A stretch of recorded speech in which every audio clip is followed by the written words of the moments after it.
மக்களே, welcome to பிடிஸ் உலகம். இன்னைக்கு எதை பற்றி இல்லை யாரை பற்றி பேச போகிறோம் அப்படின்னா, க்ளூ கொடுக்கட்டுமா? உங்களால் நான், உங்களுக்காகவே நான், செய்வீர்களா? இதை நான் சொல்லும் போதே நீங்கள் கண்டுபிடிச்சிருப்பீங்க.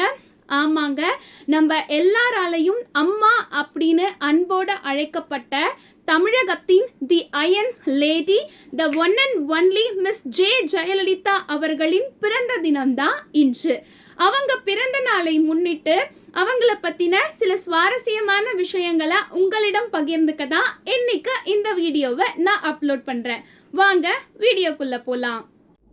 வீடியோ தொடங்கிறதுக்கு முன்னாடியே ஒரு டிஸ்க்ளைமர் மாதிரி ஒன்று சொல்கிறேன். அவங்களுடைய சினிமா பயணம், அரசியல் பயணம் அப்படிங்கிறத தாண்டி ஒரு அயன் லேடியாக அவங்கள எனக்கு ரொம்ப பிடிக்கும். அதனால தான் இன்னைக்கு இந்த வீடியோவை நான் அப்லோட் செஞ்சேன். அதுவும் இல்லாமல் எந்த ஒரு கட்சியையும் ஆதரிக்கவோ இல்லை எதிர்க்கிற கருத்தோ என்னுடைய வீடியோவில் இருக்காது. ஜே ஜெயலலிதா அவர்கள் 1948 பிப்ரவரி 24 கர்நாடகாவில் உள்ள மாண்டியா அப்படிங்கிற ஊரில் இருக்கிற மேல்கோட்டில் அப்படிங்கிற ஒரு இடத்துல பிறந்திருக்காங்க.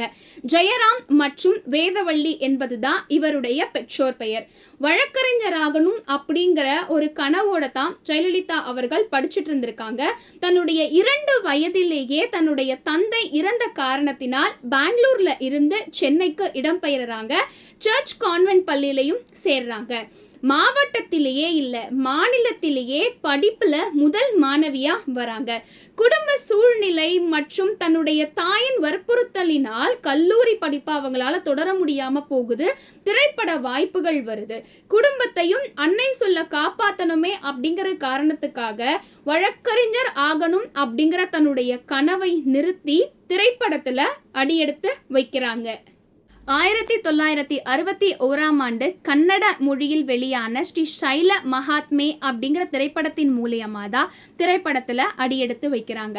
தமிழில் 1965 வெளியான வெண்ணிற ஆடை அப்படிங்கிற திரைப்படத்தின் மூலம் தான் என்ட்ரி கொடுக்குறாங்க. இதுவரைக்கும் 140க்கும் மேற்பட்ட திரைப்படங்களில் நடிச்சிருக்காங்க. தமிழ், தெலுங்கு, கன்னடம், மலையாளம், ஹிந்தி மற்றும் இங்கிலீஷ் போன்ற மொழிகளில் அவங்க நடிச்சிருக்காங்க.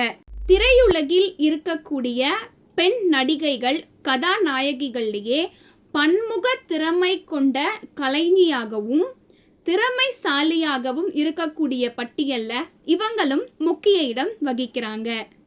1982 அரசியல் களத்தில் இறங்குறாங்க. 1984 ராஜ்யசபா உறுப்பினராகவும் ஆகிறாங்க.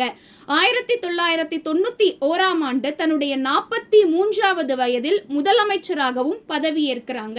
2வது முறையா இவங்க முதலமைச்சர் பதவி ஏற்றதும் லாட்டரி சீட்டை மொத்தமாக தடை பண்ணுறாங்க.